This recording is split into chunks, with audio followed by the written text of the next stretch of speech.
அன்பு குழந்தையே, உன் வீட்டை சுற்றி ஒரு தீய சக்தி உலாவிக் கொண்டு வருகிறது. அது வந்த நோக்கம் என்னவென்று தெரிந்து கொண்டால் நீயே பயம் கொள்வாய். அதனுடைய நோக்கமே வேறொரு மாதிரியாக இருக்கிறது. அதனால் இதை நீ முழுவதுமாக தெரிந்து கொண்டு நான் சொல்லும் விஷயத்தை அப்படியே உன் வீட்டில் வாசலில் செய்ய வேண்டும். அப்படி நீ செய்துவிட்டால் வரக்கூடிய அந்த தீய சக்தியிடமிருந்து நீ பாதுகாத்து கொள்வாய். உன்னை, உன் குடும்பத்தையும். அதனால் இன்று வாக்கினை முழுவதுமாக கேட்டு அப்படியே ஒரு செவ்வாய்க்கிழமை அல்லது வெள்ளிக்கிழமை நீ உன் வீட்டு வாசலில் செய்ய வேண்டும். என் அன்பு குழந்தையே, உன் அப்பன் உன்னிடத்தில் சொல்ல செய்தியை நீ பயப்படாமல் செய்ய வேண்டும். எது நீ செய்தாலும் அது உன்னுடைய நலத்துக்காக, உன் குடும்பத்தின் நலத்துக்காக மட்டுமே இருக்கும் என்று நீ முழுமையாக நம்பிக்கொள்ள வேண்டும். அப்படி நம்பிக்கொண்டு ஒரு முறை நீ செய்துவிட்டால் அந்த தீய சக்தி வீட்டில் இருந்து விரட்டி அடித்து விடலாம். அதனால் நான் சொல்லும் விஷயத்தை கவனமாக கேட்டு அப்படியே செய்துவிடு. இந்த 2 தினத்தில் ஒரு தினத்தை தேர்ந்தெடுத்து நீ அப்படியே செய்துவிடு. சில நேரங்களில் நம் நியாயமாக இருக்கும் உண்மை சில உறவுகளுக்கு பிடிப்பதில்லை. ஏனென்றால் இப்பொழுது உன்னுடைய உறவு உன்னிடத்தில் இல்லை. தகாத உறவில் பேசிக்கொண்டு இருக்கிறது. சில உறவுகள் கூட இருந்து கொண்டு குளிபறைத்து கொண்டு இருக்கிறது. உன்னுடைய சில பொருட்களை வைத்து சில ஏவல்களை ஏவி விட்டு இருக்கின்றது. காரணம் என்னவென்றால் அவர்கள் வாழ்க்கையில் நீ கட்டுப்பாட வேண்டிய அடக்கமாக இருப்பதால், நேர்மையாக நியாயமாக கேள்விகளை கேட்டு விடுவதால் உனக்கான செய்வினையை செய்யப்பட்டு இருக்கிறது. உனக்கு அவர்கள் அடங்க வேண்டும், உனக்காக அவர்கள் எதுவும் பேசக்கூடாது என்று உன்னை வசப்படுத்தி அவர்களுக்கு அடிமையாக செய்து கொண்டு இருக்கின்றார்கள். இதற்காக இந்த தீய சக்தியை அனுப்பி வைத்து இருக்கின்றார்கள். ஆனால் உன்னுடைய உடலுக்குள் அது போக முடியாமல் காரணம் என்ன தெரியுமா? என் அன்பு குழந்தையே, தினந்தோறும் என் விபூதியை நீ நெற்றியில் இட்டு கொண்டு இருக்கின்றாய். என்னுடைய பாதத்தில் வைத்த சிவப்பு கயிற்றை நீ அல்லது மஞ்சள் கயிற்றை நீ கையில் கட்டி கொண்டு இருக்கின்றாய். என் அன்பு குழந்தையின் உடலில் இருக்கின்ற அந்த என்னுடைய சக்தியை மீறி உன்னுள் நுழைய முடியாமல் அது தவித்து கொண்டு இருக்கின்றது. உன்னுடைய அந்த தீய சக்தியானது போவதற்கு அனுமதி கிடையாது. அதனால்தான் காலத்தையும் நேரத்தையும் பொறுமையாக காத்து கொண்டு சமயம் பார்த்து உன் குடும்பத்தை சீரழிக்க இந்த தீய சக்தியானது காத்து கொண்டு இருக்கின்றது.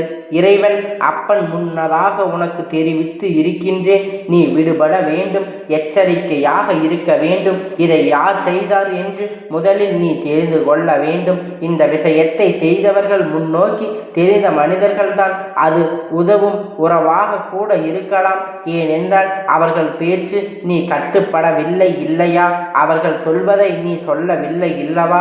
எதற்காக கொடுத்தாலும் நேர்மையாக கேள்விகளை கேட்டு விடுகின்றாய். அதனால் உன்னுடைய புகைப்படத்தை வைத்து உன்னுடைய துணியை வைத்து ஏவலை ஏவி வெட்டி இருக்கின்றார்கள்.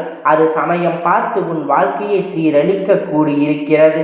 ஆனால் என் அன்பு குழந்தை, நேர்மையான வழியில்தான் செல்கின்றாய், நியாயமாகத்தான் போராடுகின்றாய். சில விஷயத்தை எதிர்பார்த்து கேள்விகளை கேட்கும் பொழுது இவர்களுக்கு இப்படி பலமாக அடுத்து எப்படி எவ்வளவு தைரியமாக இருக்கின்றார்கள் என்று அவர்களுக்கு ஆச்சரியப்படுகின்றார்கள். இப்பேற்பட்ட விஷயத்தை இவர்கள் அடிமையோடு ஆக்கிவிட வேண்டும். நம் வார்த்தைகளுக்கு இவர்கள் கட்டுப்பட வேண்டும், நம் காலடியில் விட வேண்டும் என்பதற்காக உன்னை அடிமையாக்குவதற்காகத்தான் அந்த தீய சக்தி பயன்படுத்தி கொள்கின்றது. ஆனால் என் அன்பு குழந்தையிடம் எந்த தீய சக்தியும் எடுபடாது. காரியம், நான் அன்பு குழந்தையை என்னுடன் நான் துணையாக இருக்கின்றேன். எப்பொழுதும் என் அன்பு குழந்தைகளுக்கு சரியான பாதையை நான் காமிக்கின்றேன். எந்த கெட்ட ஆவியாக இருக்கட்டும், தீய சக்தியாக இருக்கட்டும், ஏவலாக இருக்கட்டும், எதுவாக இருந்தாலும் என் அன்பு குழந்தைக்கிடையே நெருங்க முடியாமல் நான் அனுமதிக்கவும் மாட்டேன். ஆனால் இது நெருங்க முடியாமல் உன் வீட்டு வாசலில் இருக்கும் பொழுது அப்பன் சொல்கின்ற விஷயத்தை வியாழக்கிழமை அல்லது ஞாயிற்றுக்கிழமை செய்ய வேண்டும். என்ன செய்ய வேண்டும் என்று சொல்கின்றேன், கவனமாக கேள். ஏனென்றால் நம் வாழ்க்கையில் கவனமாக கேட்கக்கூடிய விஷயமானது வெற்றியாக மாறுகிறது. அலட்சியமாக கேட்கக்கூடிய விஷயமானது வாழ்க்கையில் மிகப்பெரிய பிரச்சனையாக ஆபத்தாகவும் போய் முடிகிறது. இதுதான் உன் வாழ்க்கையில் நான் நடந்து கொள்ளும் குறையாகவும் எப்படி நடந்து கொள்ள வேண்டும் என்று அப்பன் உனக்கு சொல்கின்றேன். அதை அப்படியே கடைபிடித்து நன்மைக்காக மட்டுமே நம் அப்பன் சொல்கின்றார். அதை அப்படியே கடைபிடிக்க வேண்டும் என்று தைரியமாக கேட்டு அப்படியே செய்ய வேண்டும். இது மற்றவர்களுக்காகத்தான் இருக்கும். நம் வாழ்க்கையில் எங்கே நடக்கப் போகிறது? நம் உறவு இல்லை, நம் தனிமையில் தத்தளித்து கொண்டு இருக்கின்றோம். அவர்கள் குடும்பத்தோடு அவர்கள் சந்தோஷமாக வாழ்கின்றார்கள்.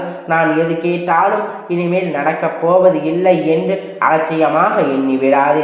என் அன்பு குழந்தையே, அலட்சியம் என்பது வாழ்க்கையில் மிகப்பெரிய ஆபத்தை ஏற்படுத்தும்.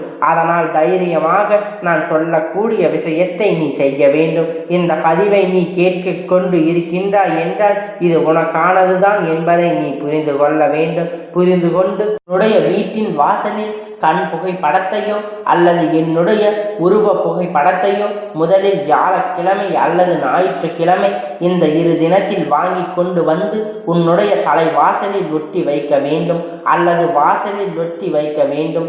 அது என் புகைப்படமாக இருக்கட்டும் அல்லது கண்களுடைய புகைப்படமாக இருக்கட்டும். அதற்கு மஞ்சள் குங்குமம் நெற்றியில் இட்டு, அதாவது தினந்தோறும் பூஜைகளை செய்து வரும் பொழுது என் அன்பு குழந்தை, எப்பொழுதும் எந்த புகைப்படத்திலும் எந்த உருவ சிலையும் உன் அப்பன் உயிரோடு இருக்கின்றேன் என்று உனக்கு வாக்களித்திருக்கிறேன் அல்லவா?